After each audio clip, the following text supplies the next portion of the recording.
Ce rapport est construit donc selon la loi 3DS de 21 février 2022. Dans sa forme et son contenu, il a été validé par la Fédération des entreprises publiques locales à laquelle notre société est adhérente. Donc, rappelons-le, les EPL constituent des outils importants au service des acteurs publics. Elles permettent de mettre en œuvre des actions de développement économique, de maîtrise et de gestion de services spécifiques, comme le stationnement par exemple, mais aussi porter des politiques d'aménagement des collectivités, apporter des réponses en matière de logement. Une courte mise en perspective historique permet de comprendre le rôle fondamental de ces sociétés. Au sortir de la Première Guerre mondiale, les communes durent intervenir pour assurer le ravitaillement des populations. Au plus près des spécificités et des besoins de leur territoire, elles connaissent les besoins de leur population et décident d'agir pour pallier aux déficiences du marché. Ce faisant, elles prennent des risques pour les finances publiques. Dans ce contexte, le législateur est intervenu afin de cadrer et sécuriser leurs interventions. Ainsi, à l'origine de la création des EPL, il y a la nécessité pour les collectivités territoriales de pouvoir intervenir dans le domaine économique. Puis, il y eut les lendemains de la Seconde Guerre mondiale. À ce moment, c'est le logement qui se trouve dans un état de carence dramatique, tant quantitativement que qualitativement. Les communes doivent construire vite et beaucoup. C'est l'acte de naissance des EPL de type SEM en France, Société d'économie mixte, qui trouveront dans cette période leur cadre législatif avec la mise en place des lois de décentralisation des années 82 à 86. Depuis, nous avons eu d'autres lois qui ont fait évoluer ce cadre. Les enjeux sont bien entendu de permettre l'adaptation de ces outils afin de répondre à des enjeux économiques et sociétaux, mais aussi de préciser, d'améliorer le contrôle exercé par les collectivités sur leurs outils. C'est bien entendu dans ce cadre que les élus représentant la ville de Montreuil au sein du conseil d'administration de la Société d'économie mixte Résilience et Innovation présentent le rapport d'activité 2022.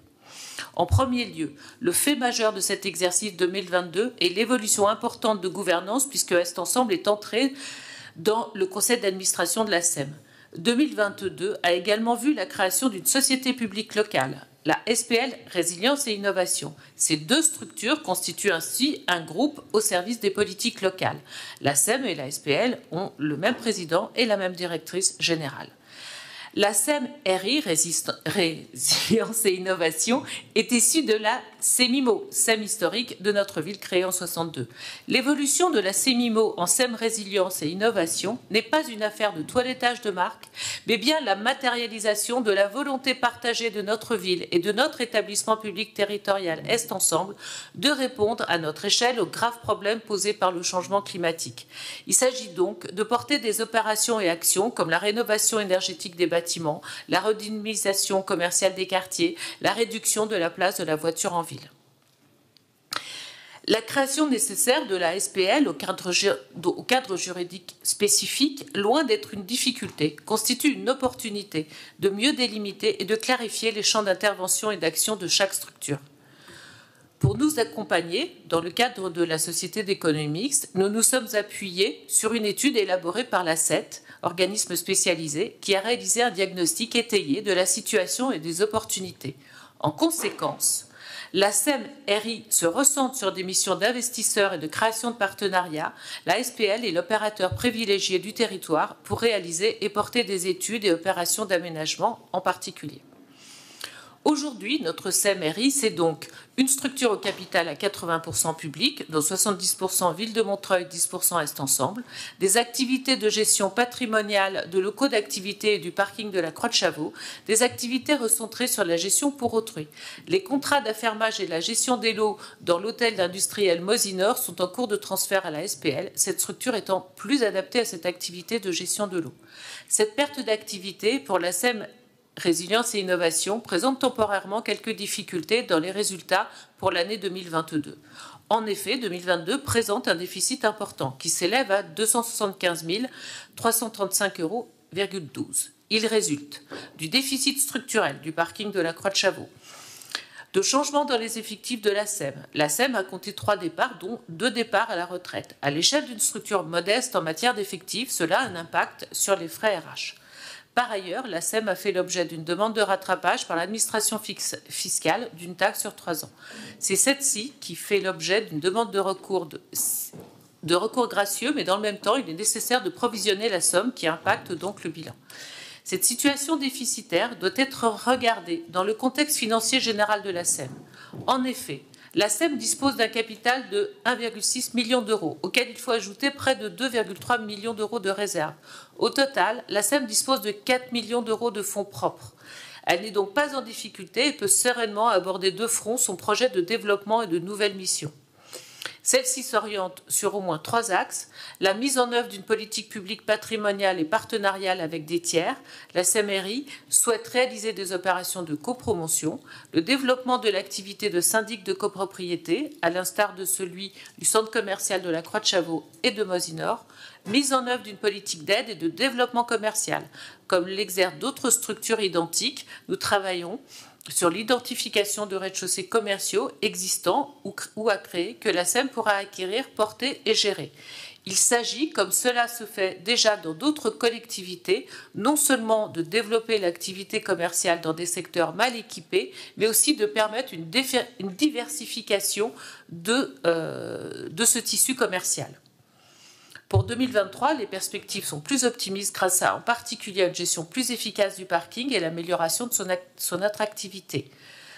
En outre, la SEM et la SPL se sont dotées de compétences en interne renforcées afin d'assurer la conduite des études et des opérations. En 2021, lors de la création de la SPL Résilience et Innovation et de la transformation de la SEMIMO en SEMEL Résilience et Innovation, j'avais dit mes réserves quant au montage proposé.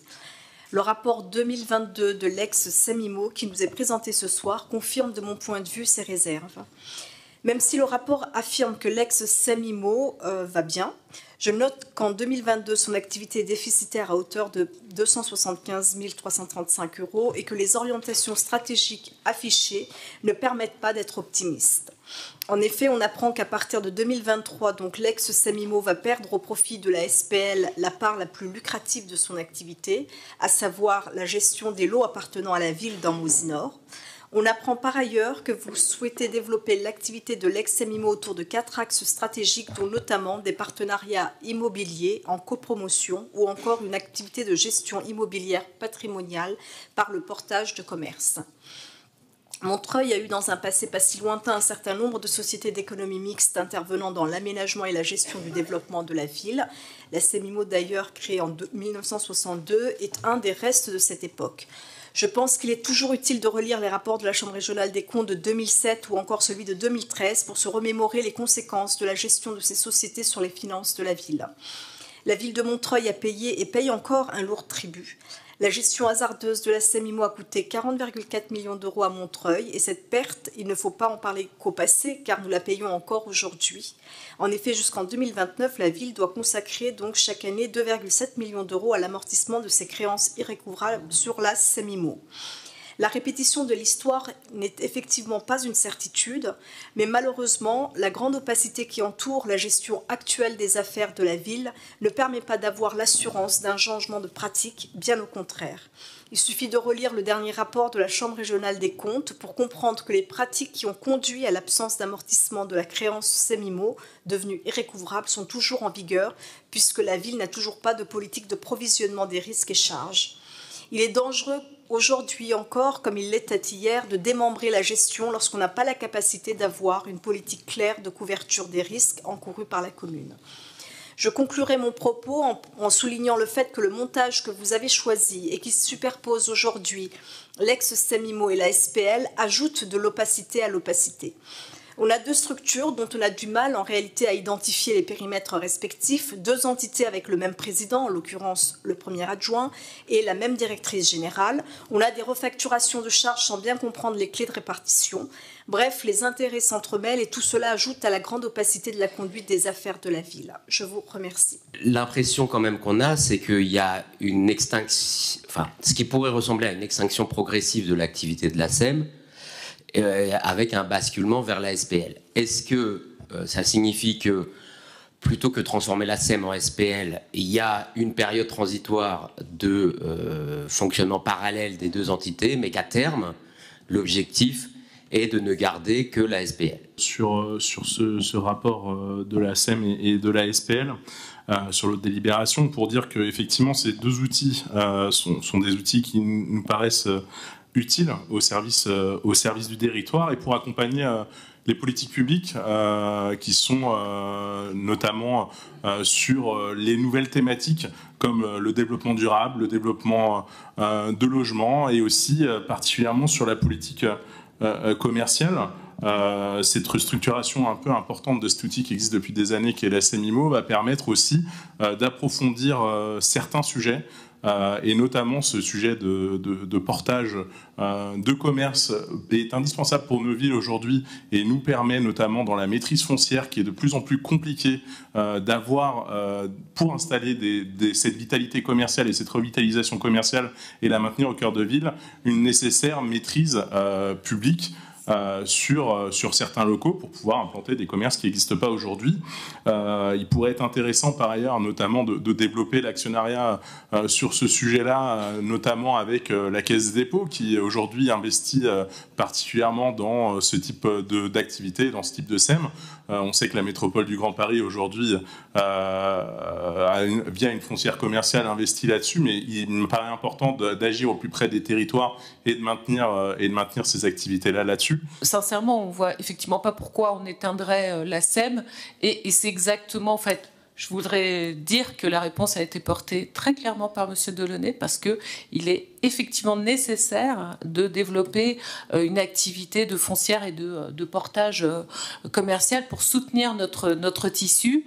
Et lorsque on regarde à l'échelle du territoire de Montreuil les difficultés et les besoins qu'il peut y avoir pour justement pouvoir développer du commerce de proximité adapté aux besoins dans des secteurs qui sont mal équipés, ou justement lutter contre des phénomènes de spéculation sur certaines coques commerciales qui peuvent être laissées justement achetées par des investisseurs qui peuvent laisser des coques ensuite se dégrader parce qu'en fait ça ne les intéresse pas de les maintenir. On essaie de lutter concrètement contre ce type de phénomène, et pour cela des structures à statut comme société économique sont des outils qui sont adaptés à cette réponse. Donc le rapport de développement il est étayé et on peut s'appuyer dessus et pour pouvoir retourner une société et lui imposer ce développement-là, ça ne se fait pas non plus en une année. Peut-être aussi pour préciser, donc je suis effectivement président, mais le rapport qui vous est présenté est le rapport des administrateurs qui siègent au sein de la Société d'économie. Et donc je remercie notamment Nathalie Lana, mais je veux associer l'ensemble des administrateurs qui participent à la vie de cette société.